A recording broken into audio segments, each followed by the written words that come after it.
Le 30 juin 1960, le Congo devenait indépendant de la Belgique. J'ai fait une vidéo qui parle de la crise du Congo sur sa période des années 60 si ça vous intéresse. Dans cette vidéo, on va voir rapidement la géographie et l'histoire du Congo et comprendre comment ce pays assez grand en Afrique a un énorme potentiel.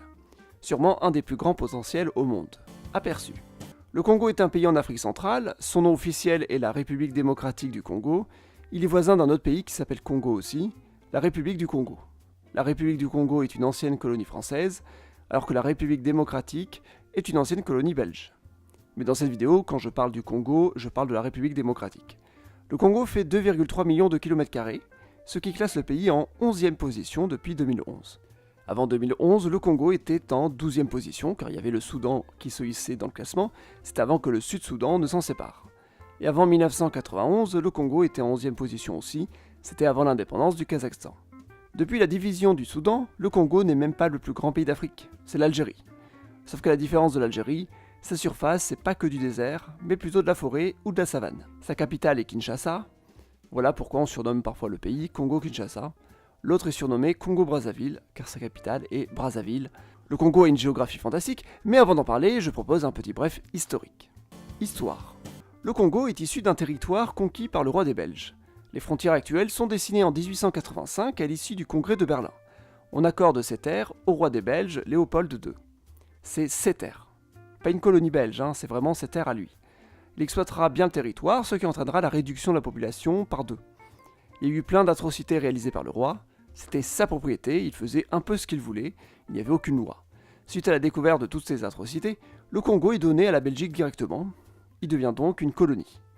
Aujourd'hui, Léopold II est une figure très controversée car à l'origine de ce massacre qui aurait entraîné la mort de 10 millions de personnes environ, les chiffres peuvent beaucoup varier. Le Congo devient donc une colonie belge en 1908 pour ensuite devenir un État indépendant en 1960. Le pays va connaître plusieurs phases. Entre 60 et 65, c'est la crise du Congo, période de confusion avec changement de gouvernement. En 1965, Mobutu, l'ancien chef d'état-major, prend le pouvoir et transforme le Congo en une dictature personnelle.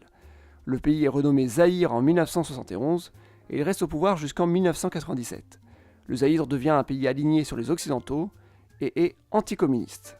Plusieurs guerres vont concerner ce pays. Tout d'abord la guerre civile angolaise où le Zaïre soutient les rebelles anticommunistes, les guerres du Chaba qui sont des rébellions sûrement soutenues par l'Angola à la fin des années 70, et enfin dans les années 90, les guerres au Rwanda puis directement au Congo.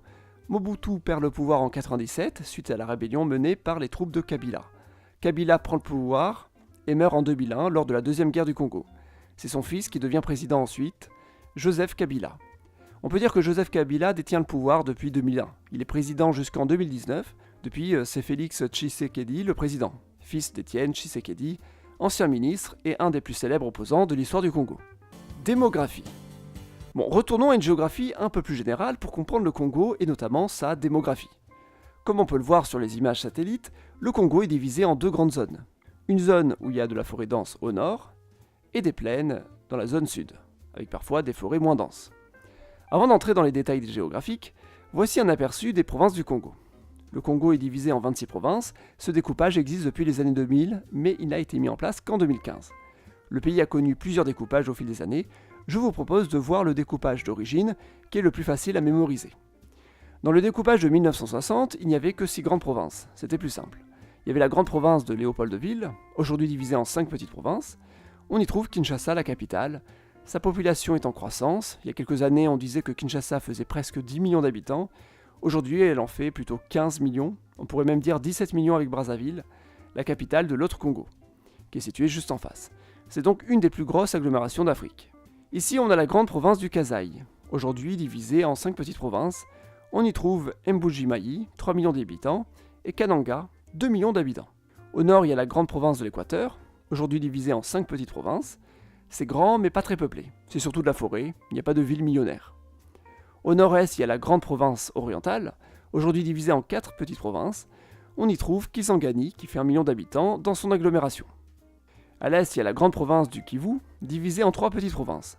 Cette division est bien antérieure au découpage de 2015, c'est une zone très peuplée. On y trouve Bukavu, 1 million d'habitants, et Goma, 2 millions d'habitants. Et enfin au sud, la plus célèbre des grandes provinces du Congo, le Katanga. aujourd'hui divisée en 4 petites provinces. On y trouve Lubumbashi, presque 3 millions d'habitants. La deuxième ville la plus importante du Congo, le Katanga, est une région très riche. On trouve donc 7 agglomérations millionnaires dans ce grand pays. Mais j'en viens au sujet principal de ce chapitre, la population du Congo. Combien y a-t-il d'habitants dans ce grand pays ? Je me souviens que dans les années 2000, on disait que le Congo était le deuxième plus grand pays francophone derrière la France. En effet, au Congo, le français est l'unique langue officielle. Et dans les années 2000, le Congo comptait environ entre 50 et 60 millions d'habitants. En 2013, le Congo a dépassé les 70 millions d'habitants, confirmant sa première position de pays francophone. Ce qui est impressionnant, c'est que le Congo ne comptait que 35 millions d'habitants en 1991, soit moitié moins qu'en 2013, et en 1960, au moment de son indépendance, il n'y en avait que 15 millions. Et aujourd'hui, il n'y a pas vraiment de statistiques récentes officielles, mais selon la CIA, en 2022, la population du Congo est estimée à 108 millions d'habitants. C'est donc presque 40 millions d'habitants gagnés en 10 ans. C'est assez énorme comme évolution. 35% de la population du pays est apparue dans les 10 dernières années. Toujours selon la CIA, le Congo est le 7e pays au monde pour la natalité, et les pays devant sont beaucoup moins peuplés. D'ici 2050, le Congo sera sûrement à 200 millions d'habitants. Depuis 2022, le Congo est le 3e pays le plus peuplé d'Afrique, derrière le Nigeria et l'Éthiopie. Le Congo vient tout juste de dépasser l'Égypte, et il dépassera bientôt l'Éthiopie. En termes de PIB, c'est moins glorieux. Le Congo est derrière plusieurs pays bien moins peuplés en Afrique, mais plus sa population augmentera, et plus son PIB aura un potentiel d'augmenter.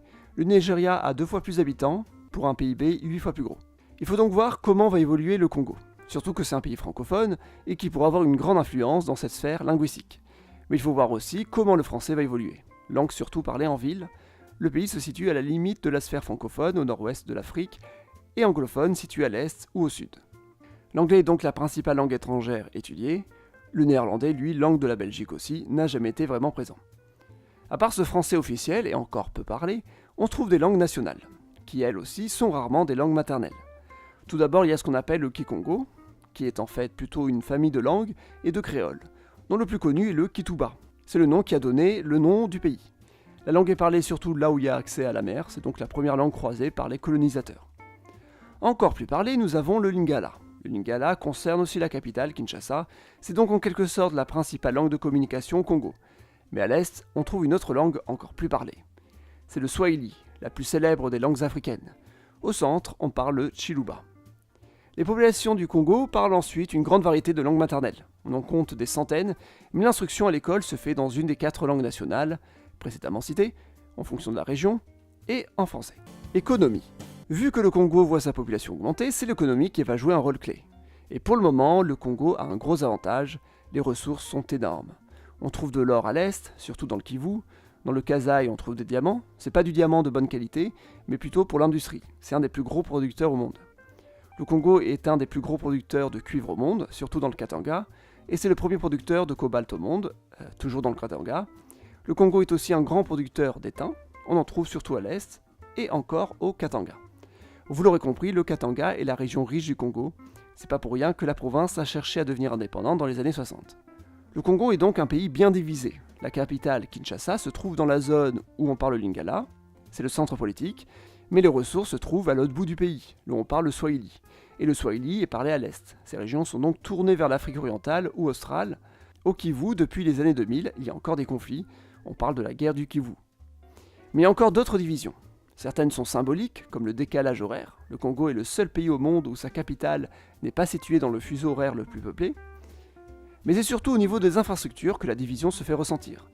Le chemin de fer est le plus flagrant. Kinshasa et Lubumbashi, les 2 villes les plus importantes, ne sont pas reliées par train. Pourtant, le train existe dans les 2 villes, mais elles sont dans 2 réseaux distincts. Kinshasa n'a qu'une ligne pour aller vers la mer, et Lubumbashi a un réseau pour relier le centre et l'est du Congo. Mais c'est un réseau très vétuste qui date de la colonisation. Au nord, il y a Kisangani, une des villes millionnaires. Elle est reliée directement à Kinshasa par le fleuve Congo. Ce fleuve sert d'axe de transport, mais au-delà de Kisangani, il n'est pas navigable. Il n'y a pratiquement aucun pont sur ce fleuve, il coupe le pays en 2, et même la route reste limitée.